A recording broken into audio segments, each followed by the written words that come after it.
Signal. New Signal. Yes, new Signal ethyl gasoline.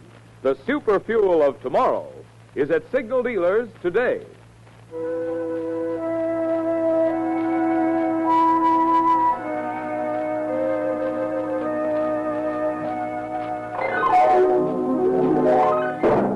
The Signal Oil Company and your neighborhood Signal dealer bring you another curious story by The Whistler. Tonight, Ambition Perilous.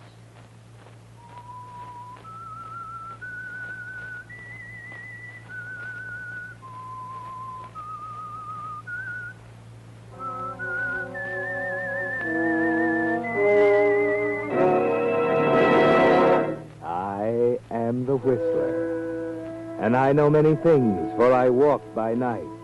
I know many strange tales hidden in the hearts of men and women who have stepped into the shadows. Yes, I know the nameless terrors of which they dare not speak.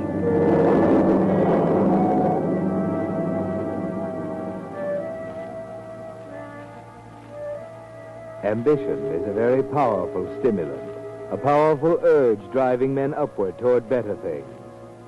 Unless, of course, it's so strong that it drives them on to evil things. That's the aspect that Fred Conrad forgot about. Fred was ambitious, very much so, and his great hopes had carried him far. He was the most popular district attorney in a long time, and now he had his eye on the governor's chair, and the prospects looked good for the coming election.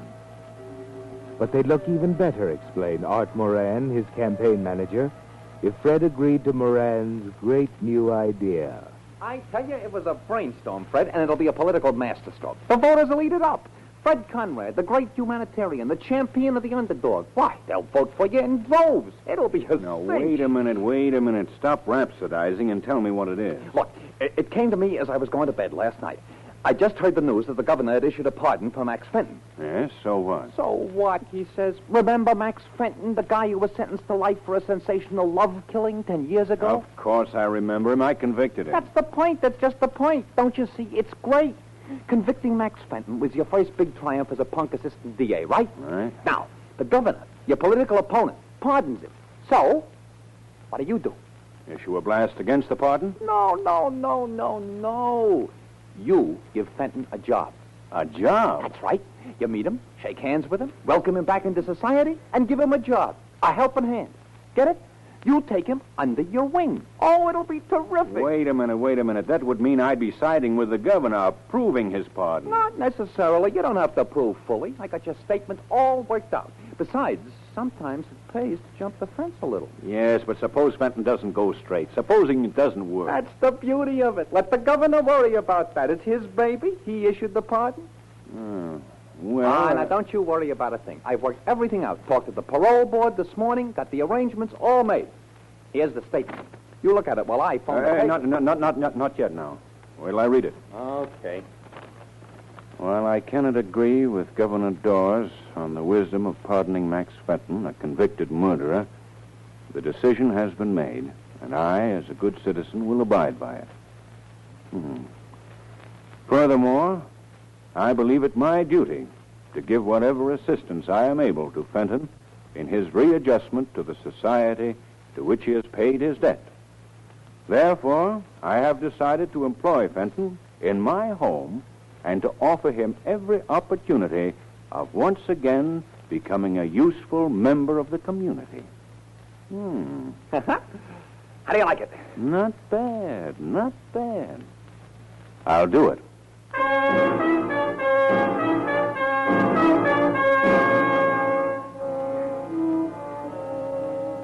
Well, that's very decent of you, isn't it, Fred Conrad?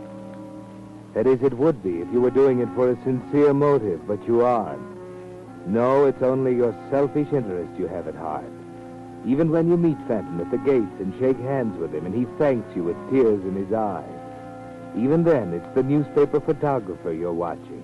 And you're thinking about the stories that will appear, Noble Decision, the human side of Fred Conrad, district attorney, editorials lauding you to the skies. You're thinking of Governor Dawes up at the State House, who's wondering what's behind it, getting nervous about your new political popularity. It all comes true, of course. The newspapers, the governor.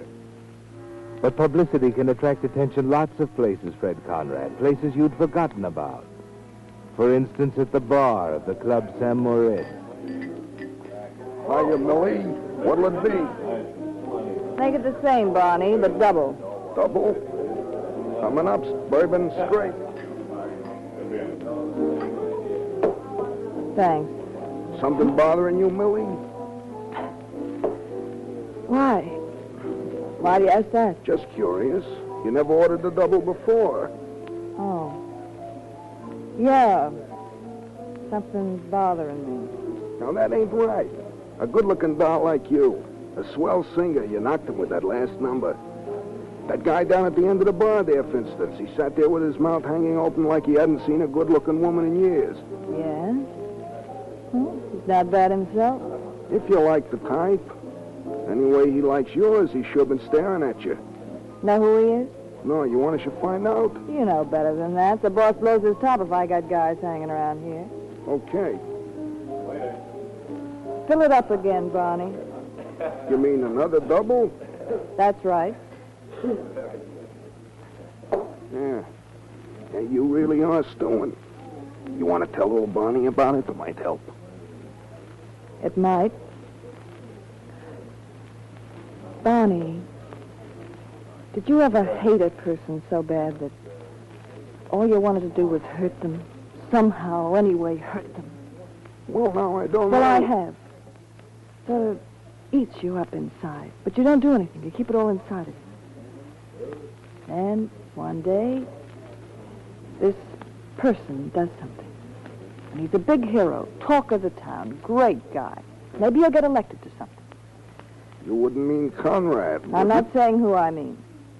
But he's no hero, and I can prove it. He's a heel. Suddenly, all this you got inside you has to bust loose. You feel like you gotta get it out, get your revenge, or else. What are you going to do, Millie? I'm not sure yet, Barney.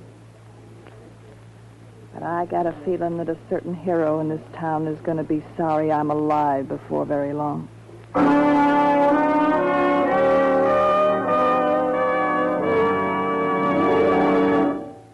Have you tried new Signal Ethyl?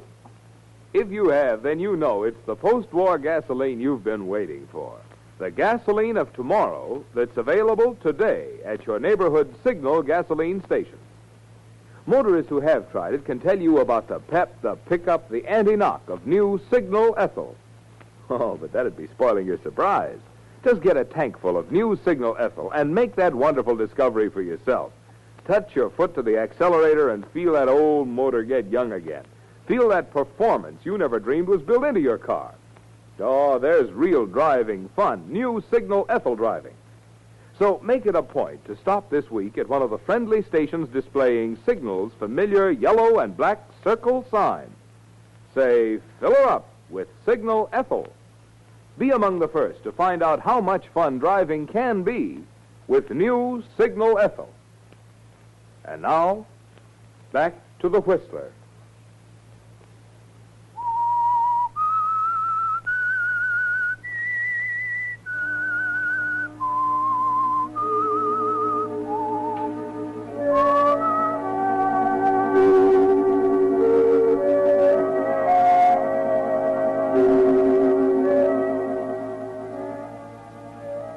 Fred Conrad, public benefactor, great humanitarian. Too bad that opinion isn't shared by everyone. Of course, one person couldn't keep you out of the governor's chair. Or could she? Better get a grip on yourself, Fred Conrad, while you sit at your desk talking to Mrs. Christie, your housekeeper, as she cleans the room. Yes, sir. It's as certain as I'm here in this room, you'll be in the governor's mansion in 2 months. Well, thank you, Mrs. Christie, but, well, we'll take things as they come, eh? And believe me, those who've helped me, stood by me through the lean years, won't be forgotten. The little people who've served so faithfully, like you, Mrs. Christie. Oh, if that isn't just like you, Mr. Conrad, always thinking of others before yourself.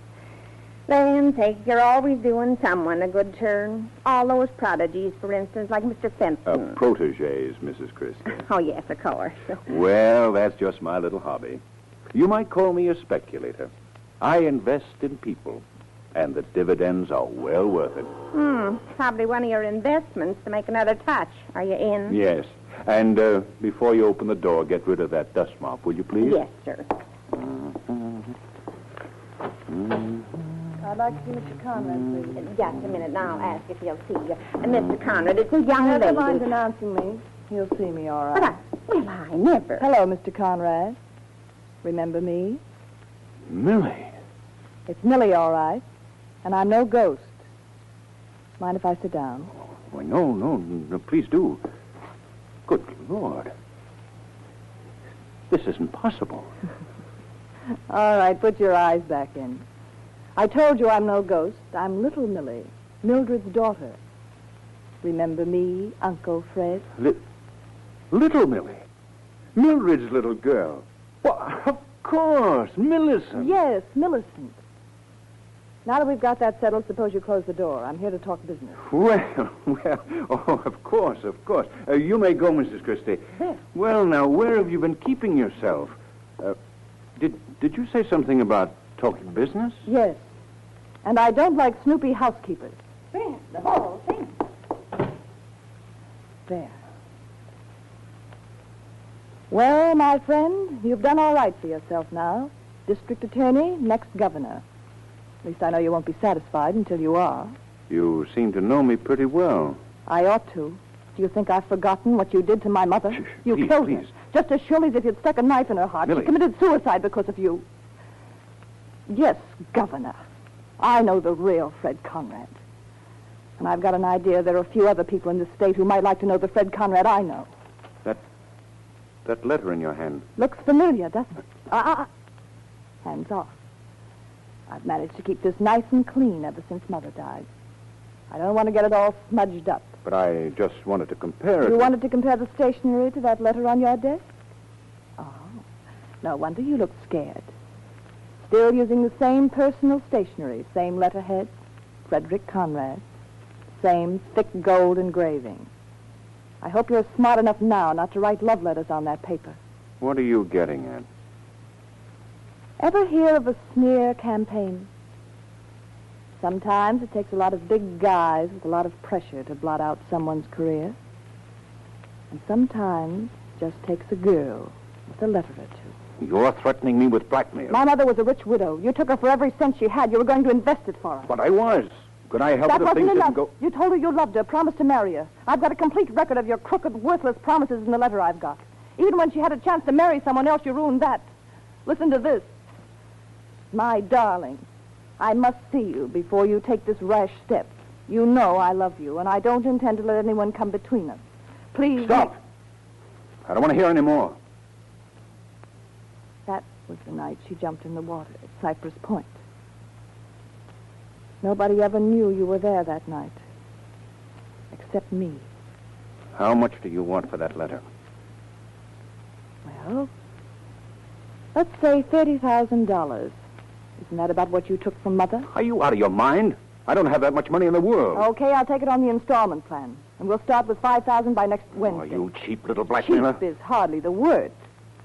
I think you'll find me rather expensive before I'm through with you. Wait. Who's there? Me, Mr. Conrad. I brought the car. Oh, I'm sorry. I didn't know you had company. It's all right, Max. Well, what's the matter with you two? I'm sorry. Well, hello. I remember you. You were at the bar at the Samaritz the other night.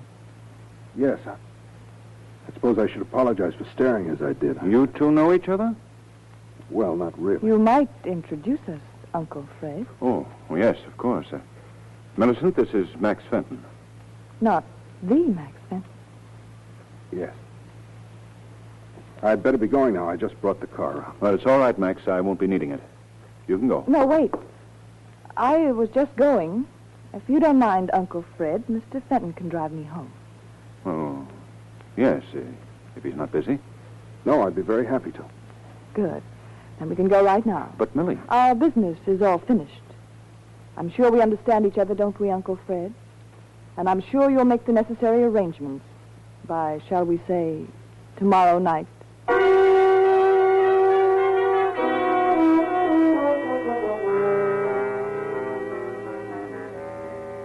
Well, Fred Conrad, the road to the governor's chair looks a little harder than it did a few minutes ago, doesn't it?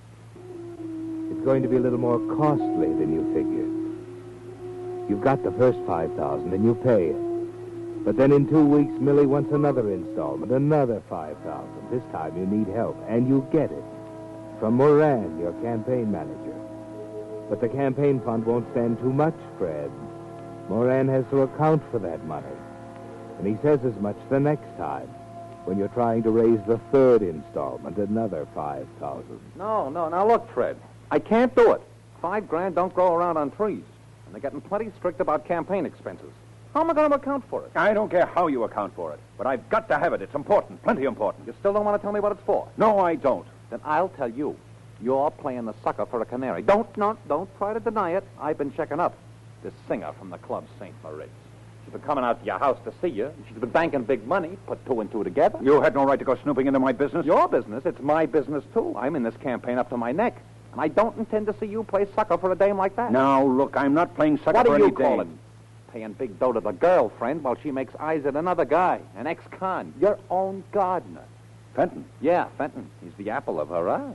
you mean Millie is going around with Max Fenton? Sure, behind your back. You'll be the laughing stock of this town if it ever gets out. That's why I'm telling you, Fred. There's no more money, period. You better brush that dame off fast, or I'm through. Yeah. Maybe I better hand.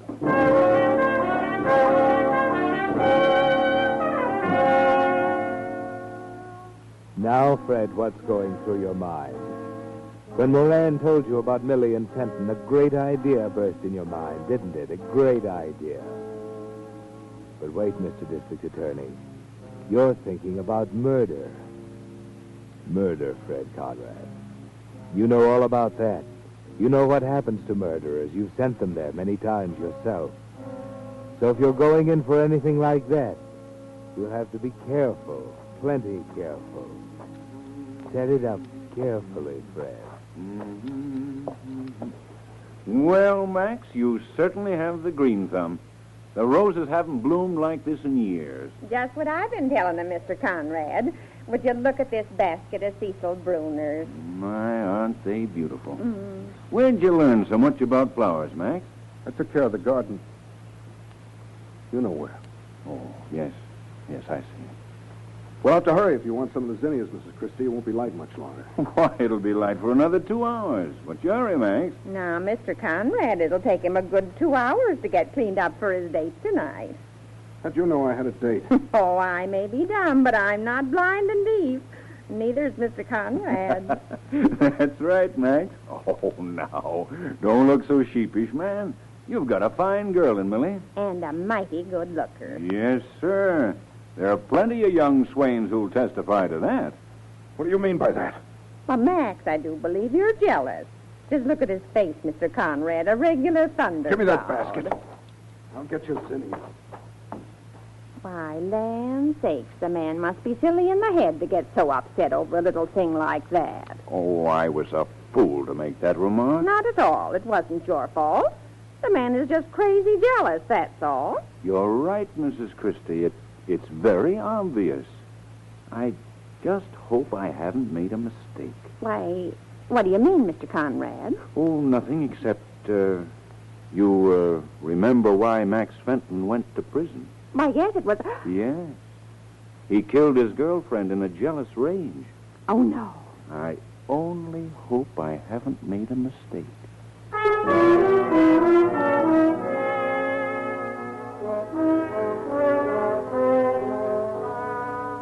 Nicely planted, Fred. Mrs. Christie will remember that later, won't she? The rest of the plan is taking shape in your mind, too. It's so simple.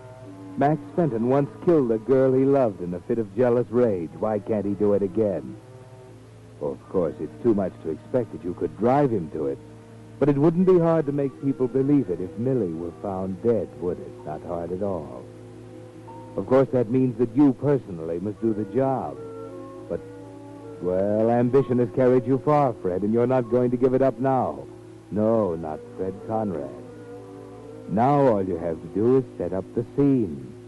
And Max Fenton helps you with that when he comes in to apologize. I just wanted to apologize for that scene in the garden, Mr. Conrad. I don't know what came over me. I guess I acted pretty stupid. Oh, don't worry about it, Max. A man isn't responsible for anything in this heat. Phew. I don't know what's wrong with me. It's just that when a man's gone through what I have, his past just won't let him be. I guess sometimes I'm afraid of myself. Does that sound crazy to you? No, it doesn't, Max. But you've got to exercise some control over yourself, man. Snap out of these neurotic fears. You're a free man. You've paid for your crime. Face the future with courage. You'll need it. What do you mean? Just this. Unless you're prepared to face things as they are, you're licked. Men will always be attracted to beautiful girls. And just because you've fallen in love with one, you can't keep her like Peter's wife locked in a pumpkin shell. Oh, I know it. Unless what? Unless you just take the bull by the horns and ask her to marry you. That should end it once and for all. You'd be married and you could be sure. How? Yes, you're right. I've wanted to. But do you think I should? I mean, after all I've been through, Of course, man. Now, look, you call her right up. Make a date to see her tonight, take her to some quiet, secluded spot, and ask her and get it over with. By golly, Mr. Conrad, you're a brick. You make me feel like a new man. I'll do it. I'll go out and get the engagement ring and make a date to meet her at Cypress Point tonight after she gets off work. Thanks, Mr. Conrad. Thanks a lot.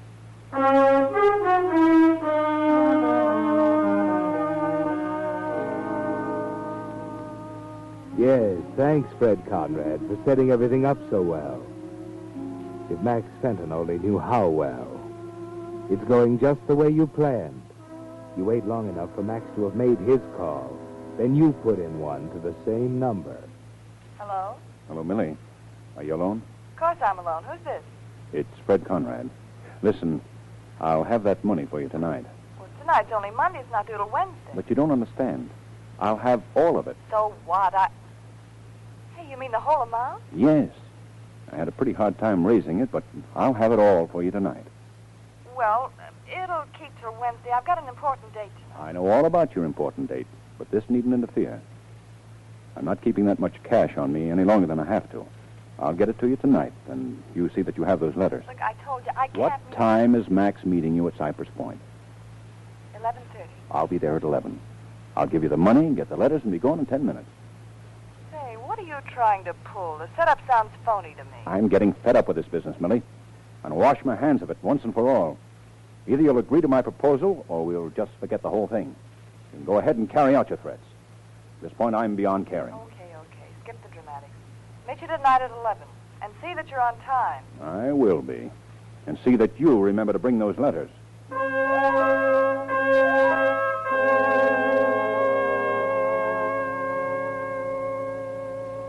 So far, so good. The plan is thoroughly formulated in Fred's precise legal mind. And as the time for action approaches, he carefully reviews each step in the plot. By 10:30, Mrs. Christie will be asleep. He can slip out without her ever knowing.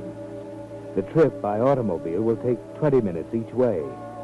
And the lethal business to be transacted at Cypress Point, 10 or 15 minutes. The whole job done in less than an hour. And as for evidence, Fred permits himself a satisfied smile at this thought. Any number of people can bear witness to the fact that Sam and Millie had been meeting at Cypress Point. Mrs. Christie, for one. Yes, it will be an open and shut case. That's what Fred keeps telling himself as he makes his last-minute preparations before getting the car out of the garage. He stuffs the envelope with paper. That's all he'll need for the final payment. Everything's set now, Fred. So you drive out to the point in exactly 20 minutes, park carefully behind a row of shrubs, and climb up the incline to the little park overlooking the water. It's very quiet and lonely looking. There doesn't seem to be anyone here. Until suddenly you see her, lying on the ground. Millie! Good Lord. She's dead.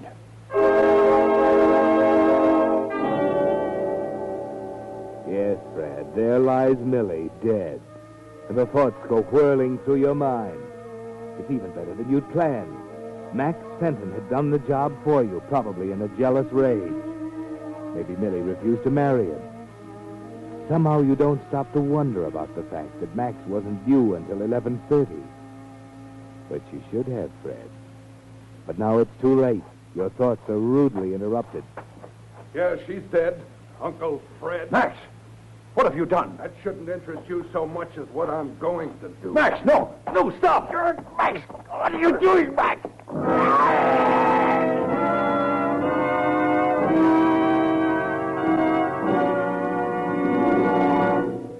The Whistler will return in just a moment with the strange ending of tonight's story. Meantime, a word about the gasoline you've been using this week. Has it had quicker starting, faster pickup, higher anti-knock than any gasoline you've ever tried? It has, if it's been new Signal Ethyl. For Signal Ethyl is that new post-war gasoline drivers are buzzing about, as superior to pre-war gasoline as the jet plane is to propeller power. Yes, no matter what year that car is you're driving, it'll seem years younger when it takes its first power-packed draft of new Signal Ethyl. Oh, but wait a minute. You needn't take my word for this superior performance. There's a better way. Just stop at the friendly station in your neighborhood displaying Signal's familiar yellow and black circle sign, and let a tank full of new Signal Ethyl talk for itself. See if you don't agree with me that there's an entirely new thrill in driving when the gasoline in your tank is new Signal Ethyl. And now, back to the Whistler.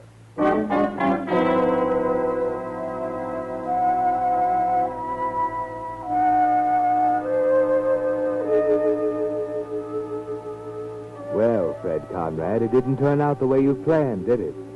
And as you gasped out your last breath, you still didn't know why. You didn't reckon on several important things, Fred. One, that love is impatient. That Max Fenton, anxious to meet his future wife and give her the engagement ring, had arrived early at the point. But why had he killed her then? You might have had the answer to that if you could have seen the letter he held in his hand as he walked away from the point to give himself up to the police. A letter he didn't give Millie a chance to explain. It was a letter on your stationery in your handwriting. Your letter, Fred. My darling, I must see you before you take this rash step. You know, I love you. I don't intend to let anyone come between us. Please meet me at Cypress Point tonight. Just for a few minutes. I know we can straighten everything out. Your loving friend.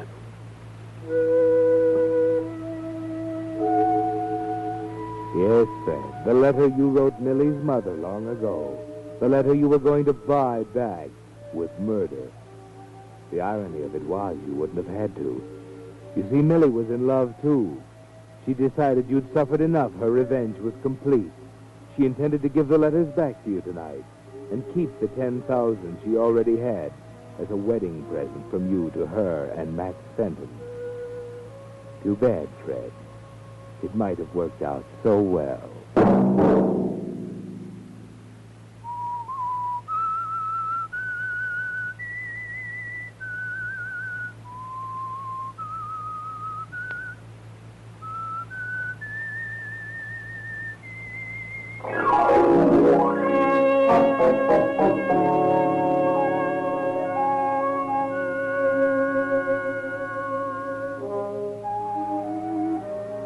Next Monday at 9 o'clock, the Whistler will bring you another strange tale. The Whistler is broadcast for your entertainment by the marketers of Signal gasoline and motor oil and fine quality automotive accessories, and by your neighborhood Signal dealer. This program, directed by George W. Allen, with tonight's story by Harriet Ray, music by WILBURHATCH, is transmitted to our troops overseas by the Armed Forces Radio Service. This is Marvin Miller speaking. and reminding you that new Signal Ethyl Gasoline, the super fuel of tomorrow, is at Signal dealers today. Yes, you do go farther with Signal. This is CBS, the Columbia Broadcasting System.